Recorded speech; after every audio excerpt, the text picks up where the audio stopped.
to play C sharp major scale for alto saxophone. Alright, we start with our open C sharp, no thumb key.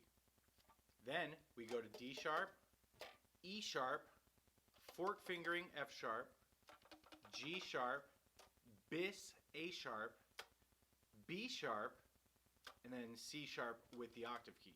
Then we come back down.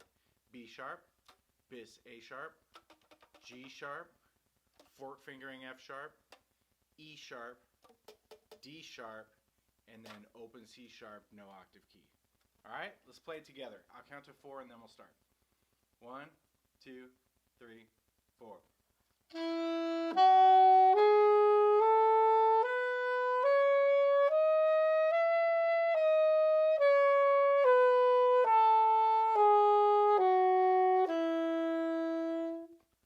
And that's your C sharp major scale for alto saxophone.